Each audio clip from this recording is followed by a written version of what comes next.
Right, Caan. Now, you've found a lot of ways to win at a lot of different sports, and I'm just wondering why you don't stick to one thing and become more and more and more professional. I mean, you talk about football, cricket, tennis.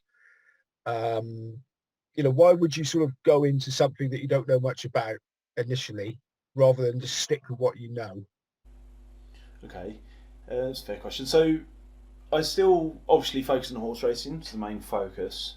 But over a period of time, there reached a point where I felt I was kind of like hitting a bit of a ceiling in terms of what I was doing, trading pre-race. Obviously, on the exchanges, as great as they are, there is limited liquidity in certain situations. You get obviously different types of situations, but so for an example, if you were to take like Dundalk on a Friday evening, obviously not many people are interested in that, so there will be low liquidity, so it's hard to scale up and get those larger profits out in comparison to something like Ascot. But I guess what I'm really trying to say here is, I felt as I'd reached that threshold a little bit where if I just pushed harder, I would probably be increasing my risk. Um, and that's not something I'm interested in. I'm very risk averse. So I thought, let's carry it over to multiple sports, because also it's not just a case of not understanding and starting out again.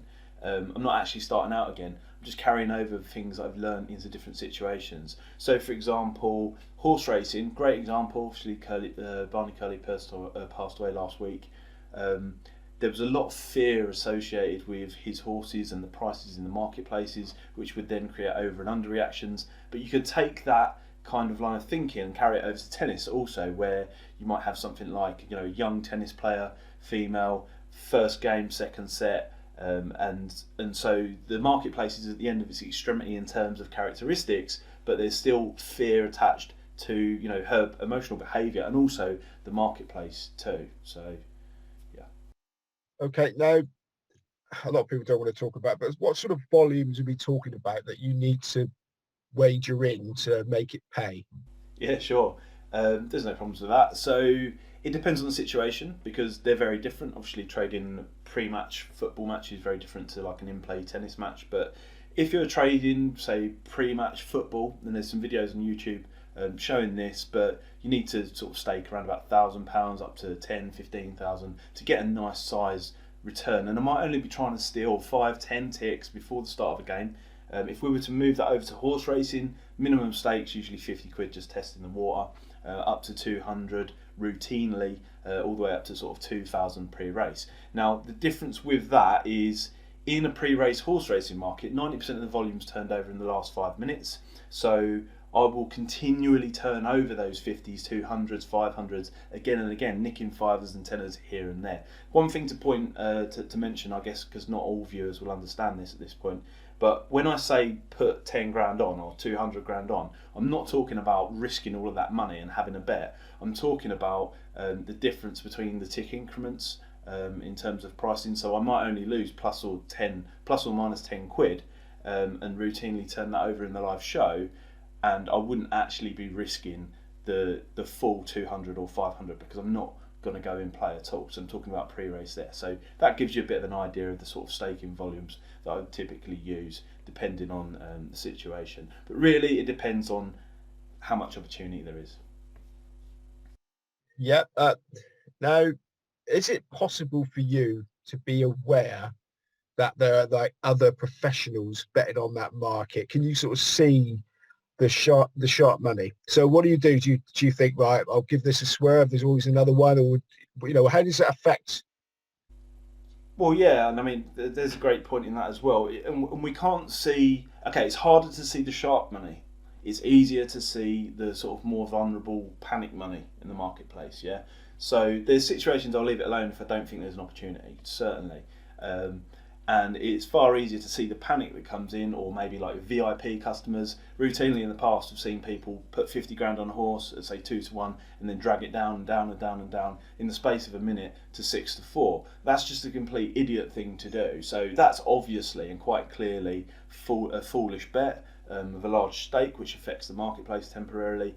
But your pro punters like your Barney Curleys and people like that, they're not idiots. They know that they need to filter their stakes on, put them on late when there's maximum liquidity, rather than just dragging it down like that. So it's easy to identify those type of situations which you can exploit.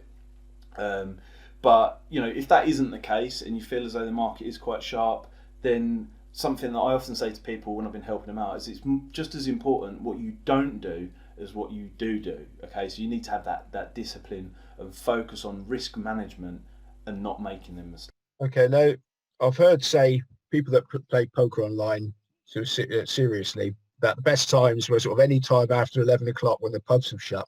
You get the people come home and have a go, and that'd be easy pickings. Are there days, special times of the day, or certain days where you're going to find easier money, which would you sort of make sure you're on? Yeah, it's a bit harder to categorise it in terms of days. Although if you press me on that one, I'd probably say sort of like your all-weather race cars in the racing, or on a Sunday afternoon maybe. Um, but it's more a case of focusing on situations where there's a lot of unknowns associated to the situation. Okay, so that's where you normally get those type of instances where it can be easier and they're more volatile. So, for example, if you think of horse racing, maidens typically, or a horse that a horse that hasn't run for 500 days, typically like a curly type incidence is very obvious, and it happens on a micro level lots. On a regular basis. So you want to focus on situations where there's less information. Alternately, on situations where there's a lot of information, okay, there might be an inside gamble going to some degree or another, but the price can't be far wrong from where it probably should. Okay, now there's something I enjoyed in your book. I enjoyed a lot of your book, but this you said I'd like to thank all the people that laughed in my face when I started. Now, where are they now? Do you ever see any of these people that laughed in your face? Are they? No, no, I don't bother with them anymore. And that was a very sad point for me on my journey, if I'm honest with you, Simon, because it seems that people want you to fail, and when you succeed, they don't like it even more, and that's quite hard hitting when it's people quite close to you. A lot of people didn't believe in what I was doing quite early on, and so I really had to push back against them for that, and I guess that's probably something a lot of people would experience. Now, you've been trading for a living for what, a decade now. I'm not sure how old you are, but as a relatively young man, is this something that you think can be sustainable for your foreseeable? Um, well, fortunately, I've got myself in a situation where it really doesn't matter to me if it disappeared tomorrow.